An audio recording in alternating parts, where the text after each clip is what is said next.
Hello, everyone. This is episode 52 of the Justin Files podcast, member of the Broken Jars Network.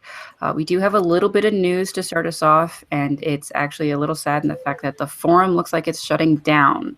So the Jim Butcher forum is kind of, the person who runs it is getting tired of it or doesn't feel up to the task of it. So he's shutting it down, and therefore we might have an influx of people into the subreddit. Hopefully that means like more participation and listeners, right?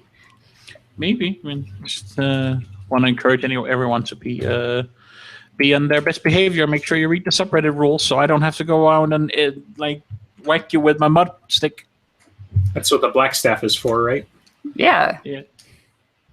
Yeah, I think I'm the friendly neighborhood mud. Black staff is the guy who's mean to people. Yeah, you're the guy that runs around and takes off everyone's hats. Take off their hats? Yeah, you had that flair for a while, like firmly anti-hat. Yeah, that's because Dresden doesn't wear a hat.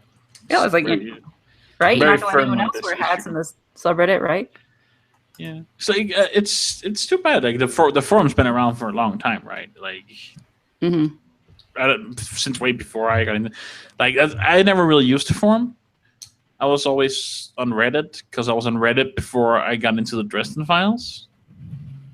So when I got into the Dresden Files, I wonder if there's a subreddit for that, and there was, but there wasn't like a lot of people on it back then. I think we were a couple thousand, maybe. Nice. Well, hopefully the influx will be good rather than bad. You know, in general, I hope something is good. I mean, it's already, like, if I remember right, last month we were 18,000 something. We're growing very slowly. It's like maybe 20 users or something. I mean, I can look at the statistics, but ballpark maybe 20 users a month or something. But since last month, we've grown like above 90,000. So wow. it between 500 and 1,000 users probably on the subreddit. Interesting. Well, for our topic of this episode, we might have already covered it, and I couldn't find my notes and didn't have time to re-listen to things, but we're going to start off character discussions with Sonya and Shiro, really, but we had it in our notes that we were going to cover Sonya, but we didn't actually do it, I don't think. If we did, we're just being repetitive, and I'm sorry for that. We also feel like we talked about Sonya a fair bit before, but that might have been in relation to other characters. So we're not really sure if we did or not, so we're just going to do it. Yeah, officially, Sonya, go. Right. The Black Russian, the agnostic Knight of the Cross, just a dude of all sorts of contradictions. The one of the wittiest characters, I think. Like, I really like his humor. Tiny but fierce. Yeah. One could say you tapped das. One might consider it fat, you know. Yeah. Just the whole thing, and yeah, I mean he gets involved with all of the characters, like even compare him to Michael a little bit, and the thing that comes to mind is that he's probably one of the least judgmental characters in the whole series as well. Like, you know, even his participation in changes and a few other things, and everybody's suspicious of Martin, and he never gave him a sideways look, you know, and just kind of rolls with it. And it's like, yeah, we'll deal with that when we deal with that type of attitude. So it's I guess he probably learned from both Michael and Shiro after he stopped being a Denarian. I feel like he very much has like Michael's mindset that, you know, he will give anyone a chance. I bet you who he was as a person before as well, but he seemed like very jaded and very different from what he told of how he was before. Yeah, it does seem like he was angsty and destructive, and then he kind of became much more zen, which might be an influence of Shiro. But he's like found a place in that order to just deal with whatever the issue is and not get worked up about it. Right. Well, and I mean, yeah, we're kind of beating around the bush, so let's just say it out there. So he was angsty and kind of a broken young man, right? And the Darnarians got a hold of him, specifically Tessa, and I forget, it was Rosanna was her lieutenant, right? Yeah. And they gave him Magog, which was one of the Denarians, kind of like Ursiel, where they could give a shit about the host, so to speak, you know, where they just kind of ran herd on the human side versus like Lashiel pretends, or typically she prefers to have a partner, right? A working relationship, kind of like And it seems like the more long-lasting Denarians, they have they get like a relationship going with their human.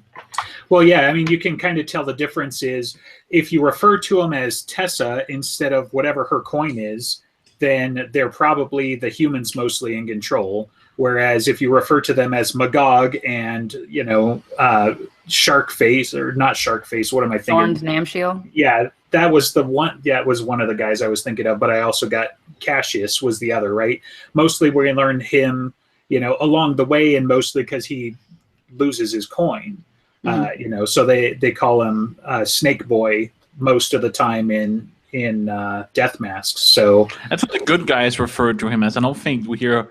I think it's more important what the peers or like their equals sort of like refer to them as. Sure, but I'm mostly thinking that Ursiel and Magog never have been referred to by their bearer's name that I can think of.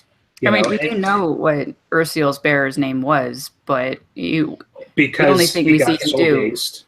Yeah, and the only thing that we see him do is just refuse help. He was still stuck in it, and he didn't want to get out of it, even though he was also being tortured by it. If you assume potentially flawed assumption, but if you assume that he's literally the Rasputin, and he's been, Ursiel's been writing him for... No, not Rasputin, Rasmussen. Oh, Rasmussen? Is that what I'm... Okay. Yeah. Anyway. His name was Rasmussen, not Rasputin. Okay. See, I always made that mistake, too, because it's like, he also kind of matched the description I would have expected a little bit, so I think my mind just ran with it. But, yeah. So, close enough, right? It's all the same. Yeah, that does beg the question. It's like, where is Rasputin in the Dresden verse? I mean, maybe he did actually die. Who knows? Just dead and gone. Was he a wizard or was he actually just a charlatan? I mean, I wouldn't say he's a wizard so much as maybe a warlock. So. Or okay. Maybe even a sorcerer, because that's bigger, But it's interesting though, if these Denarians, like Magog, who seems to always be the one in control, and basically the host is just there to host Magog, and Magog does what Magog pleases. How did it seems more like Sanya was somewhat in control of himself, since like she he was going along with it, especially because what's her name? Rosanna or Tessa? Rosanna was leading him along and like having a relationship with him, and when she was like, I don't really give a shit about him. And Sanya heard that, which means he was in control enough to hear and recognize that. He decided to drop the coin. Yeah. But the other Magogs we've seen has basically just been, this is Magog. There is no human home. It does seem like that Magog and Ursiel are more likely to just try to stamp out their person and take over control. But as a show of will, I guess, Sanya was able to stay controlled or in control, and therefore had his own say in what's going on, and he wasn't mindless body conveyance. Yeah, which again speaks to the strength of character, angsty or not, Sanya has. And the fact that he was able to give up the coin. Yes, I mean, which is supposedly. I get that. I get the impression that for non-wizard, for mortals, it is just the decision to give up that power of the coin, but where it's harder for Dresden than it was a wizard, for example, because apparently he also has to give up his power. Yeah. His power he had outside of having touched the coin. Right, which is nuts and like a huge plot point. But yeah, I mean, so comparatively, it might be easier for somebody like Sanya to give that up. But I mean, not to trivialize it was going to be immensely, hugely painful for Sanya, because the Denarians were his family. Rosanna at least played him. That was part of it as well, is that, she teased him with a relationship or something along the lines of that. And then eventually Shiro got in touch with him and gave him the perspective he needed to finally make the jump and leave. Did Shiro talk to him before he dropped the coin or after? Did he or how did that happen? I think Shiro foiled something Tessa was planning, and Tessa was furious. And then Sanya gave up the coin, and then Shiro found him. Yeah, I'm pretty sure that was the order there. So, yeah, he yeah, he realized he was being used because he overheard a conversation from Tessa and Rosanna. And then, yeah, he renounced the coin. And then, yeah, like you said, Shiro found him at some point after that. And then I'm sure- Michael, like capital M, bigger capital M, Michael. Yeah, Like, the more capital M. yeah, the angelic holy Michael Yeah. gave him a sword. Right. Gave him Esperachius, which is also, Durandal out of history. So, And it's the sword of hope. Right? Correct. Yeah. Yes. Hope. Yes. Yeah, because Fedlachius faith, F and F. That's how I keep that straight. So, and we I know actually have to go Amarachius. back to Codex Alera to remember it because there was a character named Fidelius, and they explained at some point he was given an award of fidelity. Right. Oh, okay. Right. You always gotta make this about the inferior Jim Butcher book. There is no can we inferior say- Jim Butcher book. Yeah. Right. You really want to get into the rankings, don't you? Oh, I was just Okay. thinking, I was just thinking that Codex Alera wasn't like good books. you got to finish it though, I'm sure, because I think like most TV shows, you get into the first episode or two, and you're like, and then finally, like it pays off towards the end. So, and I mean, keep that in context. Like as much as I love the Cinder Spire's Aeronauts Windless so far, like I don't know if he's going to stick to the trilogy thing, but at one point it was just going to be a trilogy, and it's like I love this already. So if it gets better, like holy shit. But anyway, I mean, Cinder Blast was so easy to get into. It was just like I was just sucked in. It was so good. Yeah, he Right. does have more skill, and so it's easier to write. But I think there's also like first book issues in having to establish a world, and you two seem to think that you have to listen to it when you don't. All you have to do is pick up a book and read it. yeah, and then fall asleep. So if I want to actually make it through it, then I'm going to listen to it. So Read it to your baby. I'm sure he'll like it. Put him to sleep. ooh, yeah. And then, so, okay, in about 5 years, we can finally do an Alera episode because I'll have finished all 5 of the books. 6. But yeah. Is it 6? I think so. Okay. Okay, so Sonya. So important to know, he gets the sword directly from Michael and still maintains his agnosticism because he might be crazy, right? Yeah. Or Michael could be an alien, or any of a number of explanations that don't mean that he's literally sent from God, which really, I think some of those explanations split hairs because it's like, oh, but he could be from a little g God. And it's like, yeah, that's close enough. Like, whatever the power may be, if he created the universe and can squish you, I think that's close enough, you know? I mean, I feel like he could just say, like, he'd take the term atheist and it's like, say, yeah, sure, God's a thing, but I am not going to church and I dislike what the church is doing. I'm doing good things. Like, distance himself from the theology and just try Right. to do the good things. And, like, just stick with that. Agnostic, I think, is trying to split hairs in a different direction that makes a little bit less sense. Well, agnostic specifically, overly simplified, is that the question of whether or not there is a God is academic.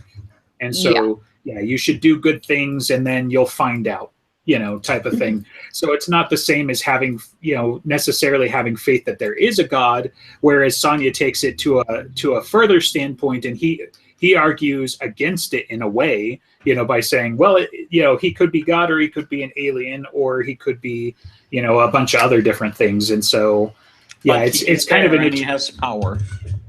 right. Yeah. Or Sonya could just be crazy, which, also comes up every now and again. But Yeah. I mean, at No. least he does hold that possibility, because more people probably should be considering that than they do. But considering that they're crazy? Or, yes, Oh, okay. Like who? just, people in general. It's like the big Oh. people general. It's like, Sure. Speaking of Sonya, and the last time we saw Sonya, which was Skin Games on Pictures. Yep. It's funny how Nicodemus games the system. He's like, I'm gonna make something so bad happens involving us that God has to assign a knight, and there is only one, and then I can go and do my shit over here. and then it didn't work. It didn't work. Right. Because it- Michael. It's actually it's a double-edged sword, because Nicodemus didn't send his own people. he conned Tessa into, or like got Tessa to somehow kick something off in Iran while he was busy doing his stuff. So he got rid of Tessa, who he knew was going to fuck up his plans because, P.S. I'm going to murder our daughter as part of my grand scheme. And then on top of that, he also got rid of the only titled knight of the cross, that's actually wielding the sword, at least at that moment. So yeah, like that was a pretty masterstroke play until, Tessa, because other reasons, manages to close in. So. And then Michael comes into play, and Nicodemus is just like, I make these plans, and it's just like I just get shit on. Right. I mean, to be fair, like of all the huge cheats, the whole like I'm gonna give Michael part of my grace is like really far up there. So like that's a big fucking cheat. Well, that's the only real, I guess, decision that he can make, like in terms of he's not allowed to interfere. The only thing he can like do it with apparently is like that's the one thing he gets to make a decision on if he can give his grace away, right, and then just be immortal. So I guess that's like the one choice an archangel has. I wonder if the Denarians still have grace, even though they've fallen. Is that just like a power source? And from what I understand, the fallen angels are as powerful as the other angels, but severely limited in what they can do. So the short answer is no, because it's the grace of God. They may have something else, kind of similarly, but I think that's why they fall, is because they turn away from the grace of God. Yeah. So, like that's the whole I'm a fallen angel thing. And then the fact that they're bound to coins is because in a way, even Satan didn't want them, right? Because he's like afraid of them taking over is what I understand. So yeah, like it's the word grace anyway, in this case responds to what the angels have, and presumably archangels have more of it. So, that's whole thing. That's something only he could have done. It's not like Nicodemus can be like, oh, Anduriel gives you my grace or whatever, that's not how that works. I guess kind of picking up the coin is kind of getting their grace, but not really. Kind of, yeah, I would assume, but again, they cheat, and then they have other rules because, the archangels can like unmake entire solar systems, right? Whereas whereas the Denarians are like very much Earth focused, and they're very, very much limited in their power in that regard, and they're still bound to the rules of will and free choice, as we see play out in changes, and then again I think in Skin Game it comes back, right? So and Ghost Story, because that's the whole reason Ghost Story is a thing. So so Sonya, you can't see me nodding. right. So anyway, Sonya, also progressive because he uses body armor and a machine gun. So like AK-47 specifically because Russian, Yeah. Yeah, much like Ramirez, right? He's very up to date with his gadgets. Right. Ramirez more a Glock and hand grenades, less an AK-47, but yeah, same modern ballpark, Which could just be a generational thing. Although Michael still sticks to the plate armor, even if it is lined with Kevlar. Right. When you fight other people using swords, plate armor is like very handy. Right. Kevlar doesn't. I think he specifically says Kevlar doesn't do so hot against teeth and claws. So he does the plate partially for that, and I'm sure partially for the aesthetic. Like Michael's going for style points. Also, like the cloak, like in Grave Peril, Harry was like, "Can you please at least not wear the cloak? We're trying to sneak around in the dark here. It's bright white. Stop it." Part of the ensemble.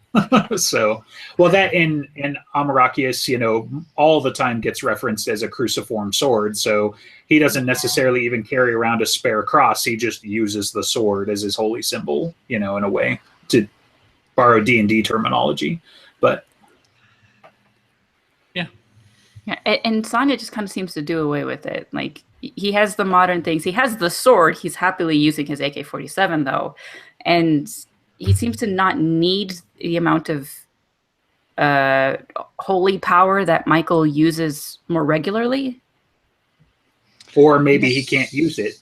Maybe he can't. Yeah, as I say, because like Michael really has true faith. There is the one true God. He is God. And Sonya doesn't in the same way. He's like, God exists, but I'm ambivalent as towards what he is and what he can do. Yeah, so Sonya doesn't seem like he has faith in any way the same way that Michael does, but he's still able to use the sword without breaking it. Because I think having faith in God is a requirement to use the sword. No, probably not. It's just that using it like with the true heart, I guess. But I guess that would mean that faith in the Force. Well, then like it would explain that he doesn't have faith in God, maybe, and that explains why he can't, have giant auras of white light. Domino Patri, Domino Dei, and then, whatever Latin. Yeah, like Michael is full on. Yeah, the Catholic paladin with the prayers and the scriptures and stuff like that. But like Sonya is more earthly wisdom, right? Like I can't recall him quoting scripture in general. Think he ever has. He did quote Lord of the Rings, I think. Well, yeah, that's not scripture. So no. Good try. Like in the modern age, maybe a little scripture bit. Scripture to some people, right? And it was written as a Christian-y type of allegory, right? He was at least part of the same group. Like I don't know. I don't have enough research for that, but I mean, he hung out with C.S. Lewis, so I'm sure saying that there weren't like Aragorn maybe being the whole savior thing, that could be part of it, but I've heard that Gandalf was supposed to be Jesus. Sure. I don't know, but I heard the lion is supposed to be Jesus. Yeah. That's wrong story. Right. That's the other one. Yeah. Lion, the Witch, and the Wardrobe. That lion. Yeah. So, do we have more about Sonya? I have one more thing about the knights in terms of like where they get their power from. Like the swords are magical weapons from heaven or from Jesus' crucifixion. But it's like we see in the Dresden universe that like people believing equals power. I think we talked about this before. Like, is the white god powerful because people believe in him, or is he just powerful anyway? Who knows? Yeah, we don't know that yet. Yeah, we have no way. Or we just kind of skip over that? We have no way of parsing that. I mean, how many people believe in Hades right now? And yet he's still powerful. Well, that's much belief, but there is like a lot of pop culture around him still, right? Yeah, I'm sure the Disney movie didn't hurt, right? Maybe he produced it. Right. He picked James Wood to play him. I would pick James Wood to play me. Yes. Right. I would okay, too. now I want to see a movie about the director where James Wood is the star. So apparently he's gonna. Yeah. Anyway, so I mean, the thing that's weird about that, we don't have a definitive answer. I mean, certainly the Shroud of Turin from Death Masks was fully powered just because enough people believed it, but it wasn't the real shroud. Yeah, I think he compares like touching that shroud to the real shroud, where he's like, the real shroud is like 100 times like sort of like power, whatever the current is he feels compared to the shroud, something like that. Like I think he makes some comparison. Right. I mean, Jim seems to imply that the white god is a little bit different in the sense that like this guy probably did actually create the everything, including the Never Never, for reasons we don't understand yet, and cast out the outsiders. So presumably that all happened before there were people, and the outsiders aren't necessarily, they're not given faith through mortal belief either, but I think they all get power from it at the same time. So they certainly get access, right? Like us talking about them can give them access to our world. Right. Well, and similar like with the Oblivion Wars, like when we refer to the old gods in that sense, like with the Stygian Sisterhood and all the little gods that they were worried about, right? The gods existed whether or not people believe in them. They just have power because people believe in them. That's kind of my take up from it anyway. But I feel like my theory is that the white god is like a level above that, and the angels are, and they're like removed from that system. It doesn't matter if people believe in them or not. Sure. That's kind of what I'm saying too. It's like, I think they still get power from it, but I don't think they're dependent on that power. How about that? Is that a decent explanation for it?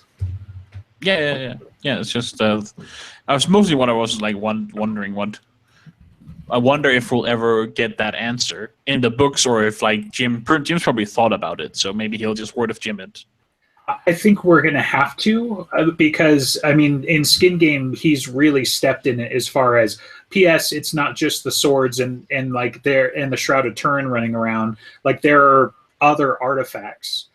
So very clearly, this whole Christ sacrificing himself and everything is going to play a major part into this one way or another, or at least those artifacts are, because we're still got to resolve the fact that Nicodemus has got the cup, right? Or was it the dagger he made off with? It was one. He made up with the cup because he that's how he survives. Actually, he lifts up the cup to block Michael's blow, and Michael can't destroy the cup. Right, and so clearly those things are going to come back, and I imagine we're going to have to find out a little bit about them beyond the fact that Harry's like, I mostly think I recognize these couple of artifacts versus like, if you look at the crucifixion in general, you can pretty much place each of the artifacts, if not at the actual crucifixion, very nearby it. So, Yep. Should we move on to a new character? Okay. We had a couple more planned, right? You have mentioned him, and maybe it'll be fun to compare them, but Carlos Ramirez, the warden. The poster boy for the new generation. Yes. Well, Harry's the poster boy, but Harry. I feel like the poster boy in Harry's mind. Right. Sure. Well, that's because in Harry's bedroom he's got a poster of Ramirez, and then in Ramirez's bedroom he's got a poster of Harry. So this is a bromance I can get behind. Seriously, because it's tough to say, because I just love badass wizards and what they do, like with them in the Dresden Files, even people like Morgan and that sort of thing. But Ramirez is it'd be a tough call, like between Ramirez and Morgan and Lucio. Like, Ramirez is definitely one of my favorite characters, and he's so fucking quotable. I just love to quote him. Even at work last week, I was working on something and figured it out, and it was like I didn't know the answer, but it took me a couple of seconds to figure it out when I thought about it, and it was like, quoting him from White Knight, where it's like, it hurts to be this good, like it's such a great moment.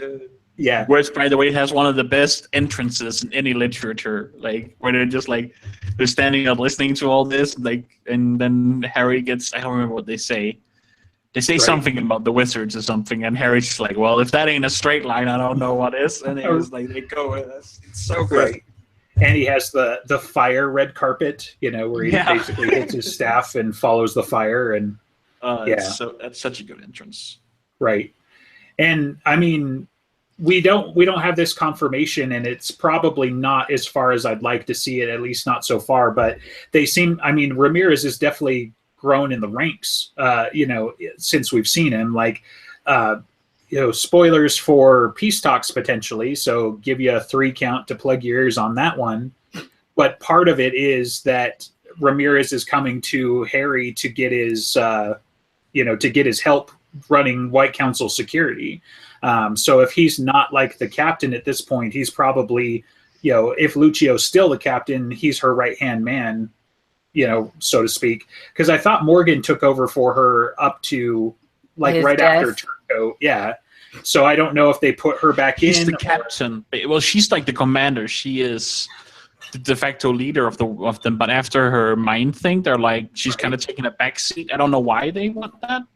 It turns out to be a good reason, actually. She can be mind controlled, but I don't think that's why they chose for Morgan to be like the. Morgan was the obvious successor because he was her protege, and I know. I didn't mean the fact that it was Morgan who was chosen, more that why she was suddenly, they thought that she was incapable of being like. Well, that was the body switch. It stunted her magical ability. But why would that make her? Yeah, but her magical capability being less does not make her leadership any worse. You're forgetting she probably did it herself. So I really doubt that anyone in the senior council blamed her any more than they blamed all the other young wardens that were affected. We don't know for sure if Ramirez was affected, but there's a pretty good chance he wasn't. It seems a decent chance that Chandler wasn't, for example, as well. But she probably stepped down because she felt she could no longer fulfill those duties. Whether she's right or not, that was her choice. I mean, that's how I imagine that going. She stepped down from like the acting captain. She was still the commander and was able to like make executive decisions. But yeah, and Morgan was like the field commander. Yeah, she kept that for as far as we know. She's stayed that. I think. Sure. Do you think that like Ramirez is the new Morgan, even though he's so inexperienced compared to someone? Even though he's kind of a veteran, there's probably still wardens with more experience than like the Nordic guy. The Nordic guy. Oh yeah, the guy he seems like he'd be one of the old veterans. His name kept changing every single time Harry thought of him. He's like gave him another Scandinavian name. Gotcha. Okay, yeah, because he's the guy that shows up on the island with Ebenezer and yeah. Okay. And it's just like, oh, the dude looks like a bear. Well, hi Bjorn. It was like, hi Thor or whatever. It's just like it kept changing, and Sven. Then Langtree said that warden's name at the end, and it was a completely different one as well. It's like it was great. I don't remember it though. That's okay. Yeah, no, I do vaguely remember that guy because I didn't envy that guy's position because he's like, we're the old guard. We've been told that you're really bad, but I'm not sure I'm convinced. And then like I'm seeing you do crazy shit, and it's like, should I just shoot him just to get him out of the way, like just to, to get it under control? Ebenezer sides with him, and then he's like, former leader of the Wardens. I probably know this guy. Like, right. But back to Ramirez. Ramirez has also been getting a lot of issues. Like in White Knight, he had no idea what was going on when everyone is speaking Etruscan, and then Harry walks in and he just kind of follows after him, and he's also speaking Etruscan. It's like, what the hell is happening? And the fact that Harry is obviously keeping things from him, and he was getting hurt when that was happening, kind of stuck out. And then, well, there's Cold Case. Right. Ouch. Yeah, he's definitely got the shit end of the stick multiple times for that sort of thing. But going to those spoilers, like it doesn't seem to bug him too much. Ultimately, we don't know how much it bugged him for Cold Case because she almost killed him. Well, that's aside. Like I don't think he's going to let his guard down, but I feel like he still fully trusts Dresden. Like that's what I'm kind of getting at. It's like, yeah, he's let his guard down a couple of times and bad shit's happened, but and Harry freaks him out. But it was like the level of when Billy was freaked out by Dresden, right? Like it's like, hey, bro, I trust you, but you need to know you're coming unglued and shit is weird around you. I think Ramirez trusts him. Ramirez hasn't spoken to Harry much since White Knight Turncoat in that kind of region. Because they had like 2 passing words to each other and changes, and then Ramirez never showed up again. And then Harry becomes the White Knight, and then the Winter Lady, Winter Knight. God damn it! He was always a White Knight if you want to go with the nice guy thing. Yes. But Harry becomes the Winter Knight, and then the Winter Lady, which is Molly, and his protege nearly kills him. And so in peace talks, he's like, "I need you to do this, and I need you to say do what I'm going to tell you to do." But that didn't happen. It didn't happen in a bubble, though, because more than once Ramirez was sent to bring Molly in when she was the Ragged Lady, and he was sandbagging the council. Yes, but that is before she became the Winter Lady. Sure, but as we also see in Cold Case, he didn't exactly like meet her with his gun drawn when he figured out it was her. No, but I think everything changes from after Cold Case, because now he might not trust anything. I think it was fucking bullshit. Then I got a hookup I actually wanted. I like the idea of those two together, and it was just like, nope. Yeah. Well, come on, it's so Butcher. It just he'd be like, guess who's not going to have a happy ending? Did you answer anyone? Because it was anyone. Anybody you like. Whatever. Well, I was suspicious when in Cold Case because I was like, this seems like they're going to get it on. I mean, this seems like a good thing. This seems like I'm not sure this is going to go well. Right.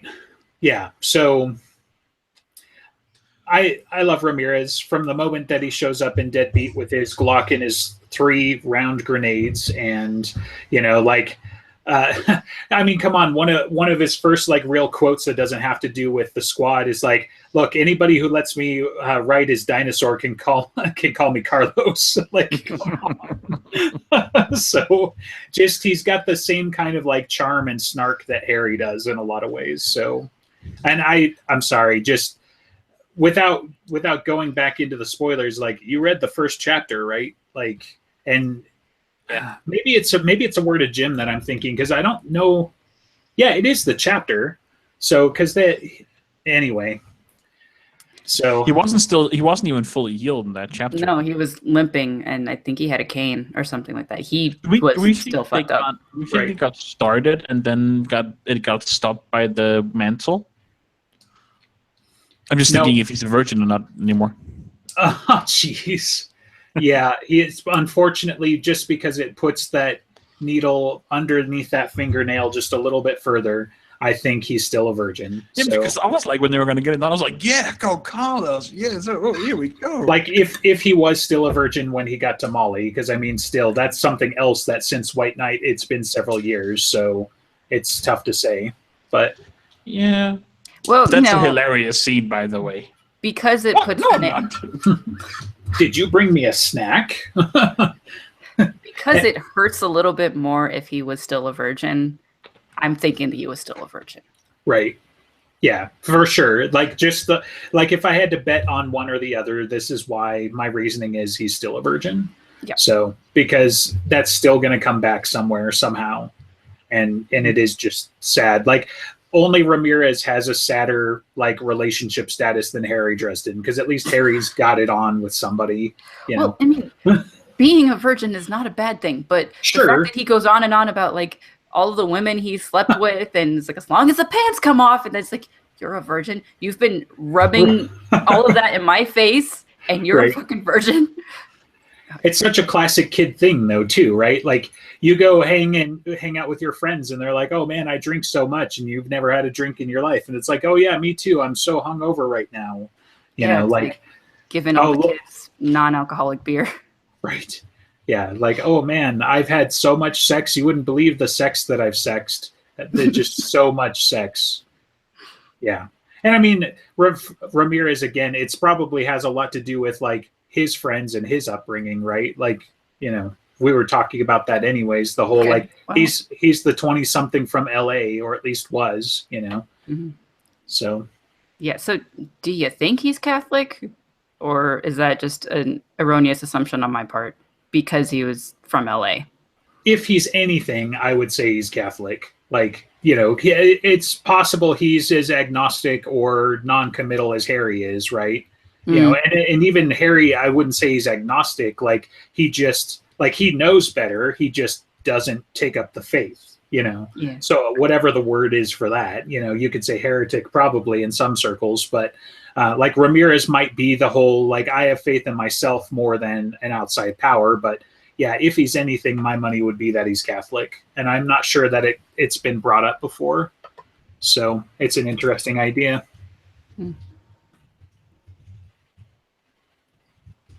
Anything else about him?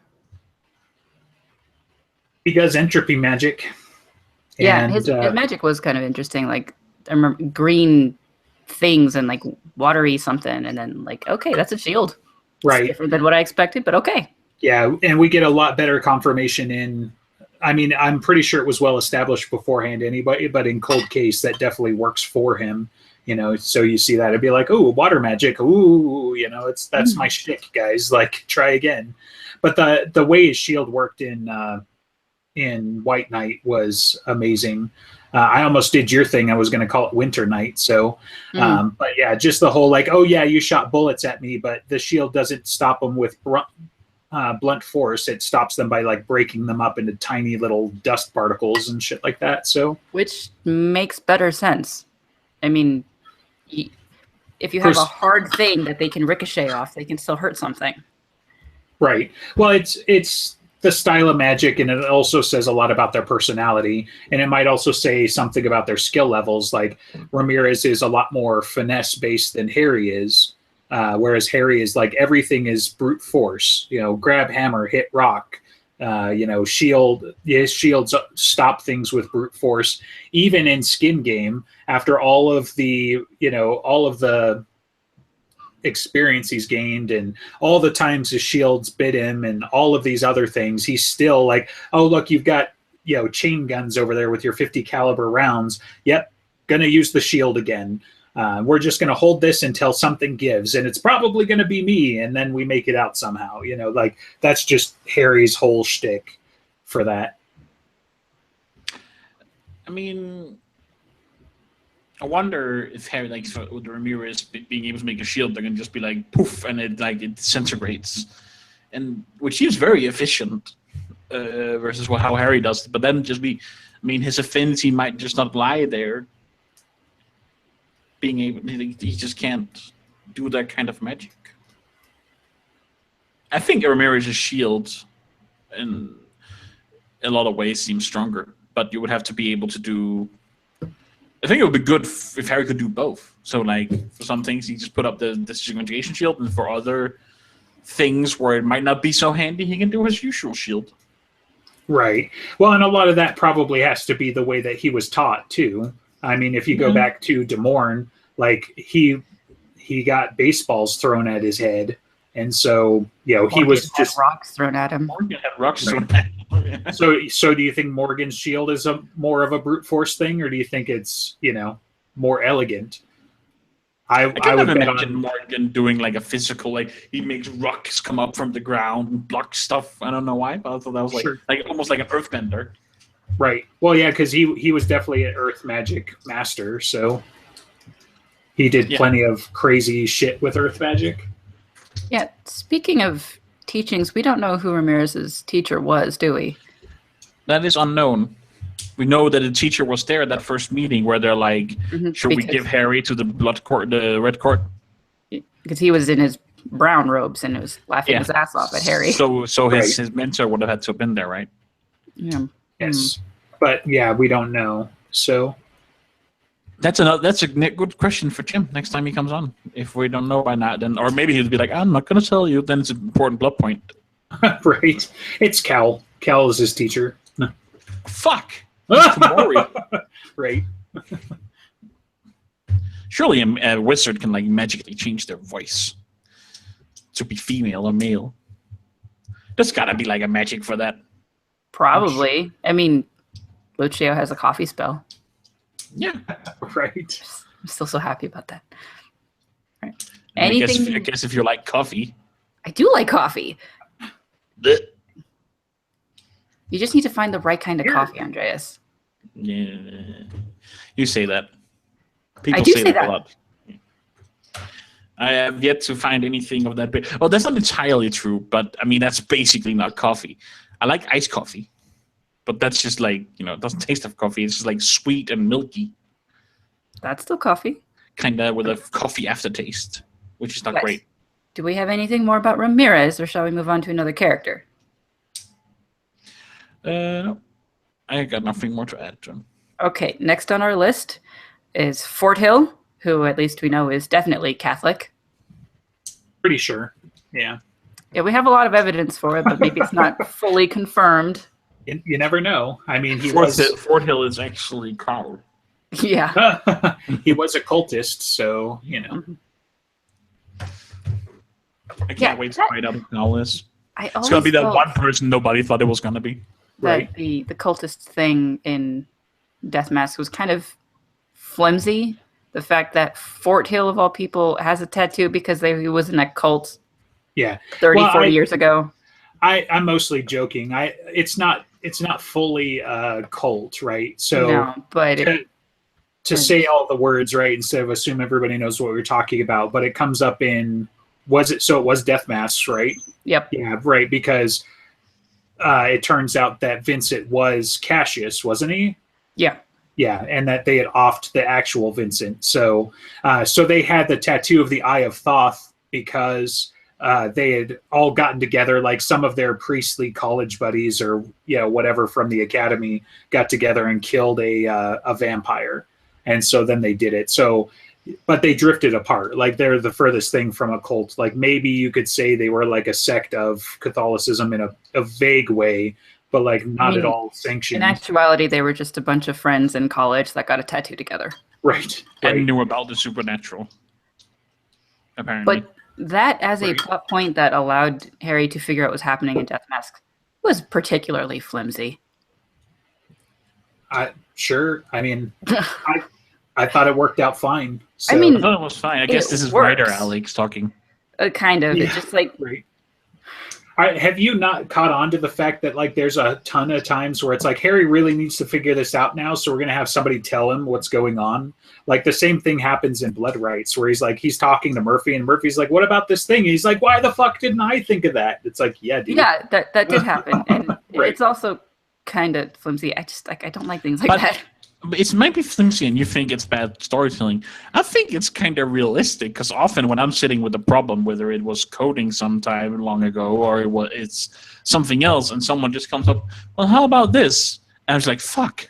Okay, what I think is realistic is say when Murphy's helping, I think it was in Blood Rights. I'm trying to remember exactly what she was saying, but she's like, these are connected, right? This is obvious that someone is doing this thing. She's like, oh, you had it right, because she has the experience and he had all the facts, so she put it together. But just an offhand comment, or you see someone's hidden tattoo under a sleeve, it's like, I wish they were a bit more substantial.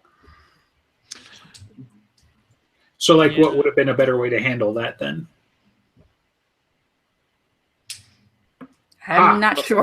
But that's the kind of things that I work on. I like it. Well, I kind of like it from the standpoint that it's like the story about Mr. Rogers having all those tattoos and shit, right? It could have been easily that that Fort Hill was just saying, like, I wish he hadn't gotten you involved. I already told him not to because there's these things. He still feels like he's young again. And then he explains that he wasn't stupid in college.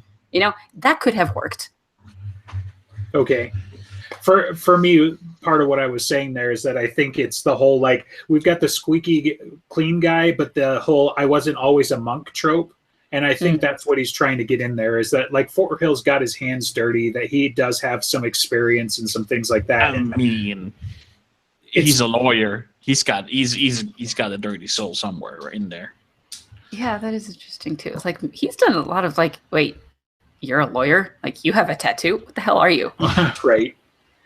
Well, and it's kind of like it's going to be overdone by the time we find out whatever Mac is finally. Because Mac is the same thing, right? He's literally wears pure white all the time. He doesn't talk to anybody about anything, but he's got a past where he's had to throw down, that he's probably Mac is like the retired cop, the trope, right? In a way, yeah. Like, I mean, it's more like he's the retired assassin trope, like taking it a step further, because it's like, oh, you've got that nice guy who never says a crossword to anybody. That's because he can kill you, and he used to do that for a living, So he's John Wick, right? Exactly. Like, what's funny is we'll probably find out that instead of like all these supernatural deity type things, it's probably just that he was part of the same, not necessarily organization, but the same vein as Kincaid and like the Blackstaff, right? Where he was a supernatural hitter for somebody. Because that's the feel that I get off of him. I even just in Deadbeat doing research for the Gears, Gadgets, and Guns again, there's a moment where he's like, he gets a shotgun and he puts it on the clip, and then he gets 1911s and puts them elsewhere in the bar, so he's always within reach of a gun. And it's like, I don't know what his history is, but I know there's something there, and like that's all you get, But it's one of those things, like, what kind of background do you have to have that you're always within arm's reach of a gun? That's not even a cop vibe, because a cop would just put it in his holster. That's a hitter vibe. That's, something like that. Yeah, that makes sense. I don't remember that, but that does make that is like he does that. That also indicates that he's like, it's not necessarily a super powerful being who's now, because and I'm sure they would think about that, would they? Right. More like he was maybe some sort of supernatural hitter, like Kincaid or Blackstaff, and they would think about that. Yeah, that's kind of my guess. And I mean, similarly, just anyways, getting back to Fort Hill, the whole like, I'm a good guy and I've turned over a new leaf and whatever, but I wasn't always a monk, type of thing. And I think that's what the Eye of Thoth thing ultimately was. And sure, maybe it's weak, but it doesn't bug me that much, No, it's just the execution of it was weak. But like the thing in general is fine. It's just the execution. And he's gotten better at it. But it's one of the reasons that I don't like Death Mask as much as I liked Summer Night. Meh. I'm not getting into rankings at the moment. So, good try, though. not doing that. But I get the impression that he's like Fort Hill is the Catholic Church supernatural go-to guy in Chicago. It kind of seems like the contact person for the night. It kind of does seem like he's like the quest master type person. It's like, I have a thing, you go do it. What I'm just thinking is, with Harry sending people who needs help, and other people other than Harry, and Michael probably comes with wayward strays who needs help, or needs a place to stay or something, and sends them to the church. All the other priests, like that one really annoyed guy, do they even know what he does? Like the supernatural stuff, or are they just like, man, fucking Fort Hill, always people coming and going, this is so bullshit? It's a good question. I think we've only sort of seen one of the other guys, right? And he was a little bit suspicious, but like that was about it, I think. Yeah, it was when Fitz was going there in Ghost Story, and he says like, you stay right there. It's like, right here? Okay. And then he moves half a step. It's just, that's the only other person we've seen. I like Fitz. Yeah, he was fun. I mean, Fort Hill is interesting. Like, he doesn't do anything actually aggressive that we see. Apparently, he took down a vampire, but we never see that. All he does is let other people do what they're best at. That's not fully accurate. He does take out the shooter in changes, right? Oh, yeah. Yeah, so he kind of gets involved, and doesn't he get shot or something like that? Like he gets hurt. He gets yeah. It's like his jaw in Ghost Story, right? I completely forgot about that. Yeah. So he's actually very close to dying. Like an angel of death shows up in Ghost Story. Right. Yeah. But in Ghost Story, what I was thinking of is like he got himself into a position that he knew was dangerous because he was trying to do the right thing, and he was just pretty certain that everyone else was going to do what they're great at and make sure he gets out alive. And if not, he's okay with dying. Well, he had this thing called faith. Yeah, that's what I was going to say. It was like, it's almost like he was operating on the fact that God's going to take care of him because he's a man of faith more than, anytime now the police will show up because I have faith in that, But he has faith in God, and the angel of death was there to protect him. And then he also has faith in his friends that they'll do what they always do, which is defeat bad guys. And they did. Oh, another character who needs to add to the character discussion list is Daniel. I don't think we talked about him. Okay, we'll make note. Yeah, just thought of it before I forgot it. If only there weren't dozens of characters we had to milk forever. I mean, not milk, that's the wrong word. So, what do you mean with milk? We've only got how many? 25. 22 more episodes. So,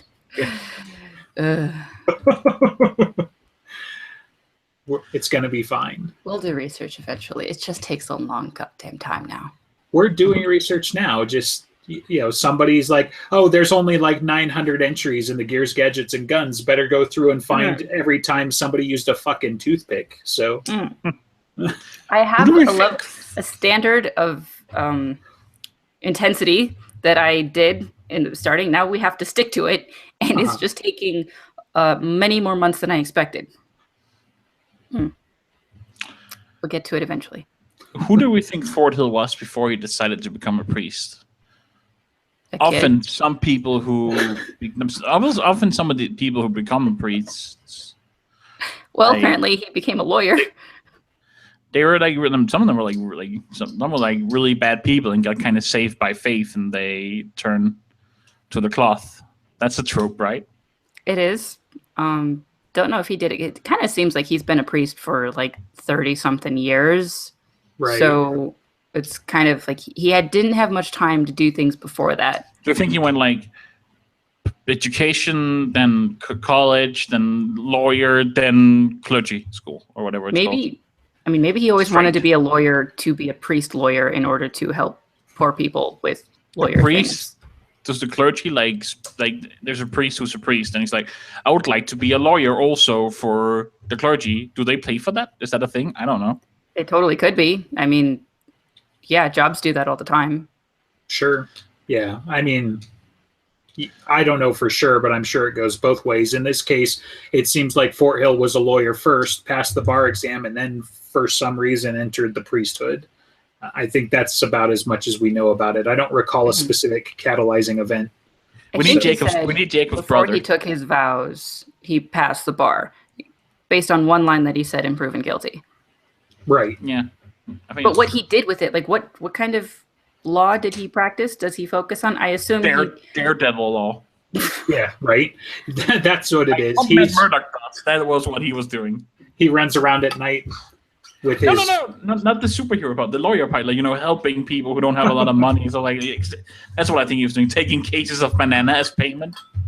Well, part of his explanation is that he does pro bono work for the church, but that still doesn't limit him down to a specific kind of law or anything. Yeah, it could be that he's helping people like do something simple as change names or repossess a car or divorces, fortunately. Or that'd be a question. Would he actually help in a divorce? Because I don't think Catholics take well to divorce. I guess that, they don't like divorce. You just have to pay a penance, right? Just kidding. Sorry. Anything can be forgiven paying the Catholic faith if you go and repent. 10 Hail Marys and $100 to the church. There's that too, but that's a huge difference between there's a way out of it, sort of, and I'm going to help you get a divorce. Like, that's a big difference. So, though with the new the Pope we got now, he's pretty progressive, right? He's like been very. I feel like I get the impression I see articles on Reddit where he said like some pretty progressive stuff for a Catholic. Sure, that's true, but there are still some things that he's held fast to. So yeah, but I'm saying if an old guy Pope can actually a Catholic can be that progressive, that's it, like compared to who he is. I think we're moving in the right direction in the Catholic Church in general. Not that I'm Catholic, but they are. Sure, but it's also a difference between he's a priest and he's the freaking Pope. The Pope gets to set policy. Fort Hill gets to follow it. Sure, Fort Hill can act for his own conscience, but he's probably not going to be a priest very long if he goes against the grain of the church. So, It's funny, speaking of that, a side anecdote. Here in Denmark a few years ago, we actually had a priest who was like, I see being a priest as a job, which it is. But he's like, I don't believe in God, but I do priest stuff because it's a job. And there was like a big argument about is faith a requirement for being a priest? Right. Well, so here in America, yeah, a lot of times, come on, from the outside perspective, from my perspective specifically, like mega churches, I would see those guys see it totally as a fucking job and not actually like, I have a tough time reconciling the faith with mega churches. I don't think those guys see it as a job. Deep down in their soul, they see it as a con, and they know it. It's a con, not a job. Sure, but that's still whatever it takes to make money, right? I'm not sure people would say conning people is working for a living, but I guess con men might agree with you. You're gonna have to disagree. You're gonna have to take that with the con men unions, like see what they say. I understand what you're saying. I think that's splitting hairs compared to the definition. Like either way, they're on the wrong side of the faith for that one, in my opinion. Like when you're talking about getting your second or third jet, we're probably well past the faith at that point. But God said to me, is this really what you're going to settle with? I need more jets. Right. Anyway. Oh boy. So I don't think Fort Hill's that guy.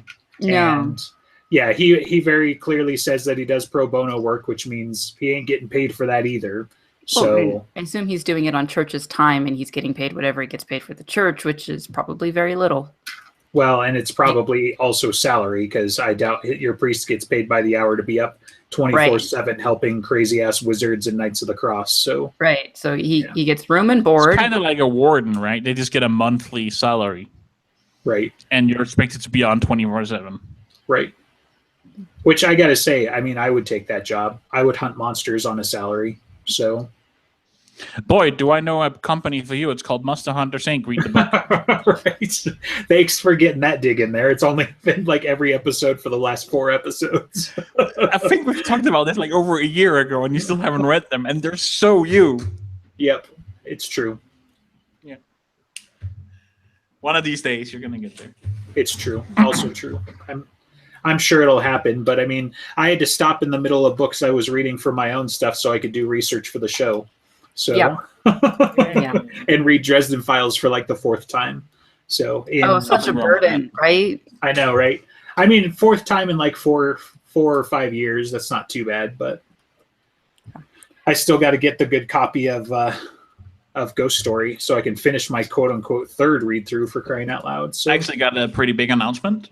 uh-oh. I feel like we're kind of done with Fort Hill, which means we're at an hour and we got through the characters we put on the sheet with no spare character on this sheet episode. Like, we got all the ones we wanted to talk about. You said it would be an hour, and you were right. Okay. Plug all of our shit so we can close it.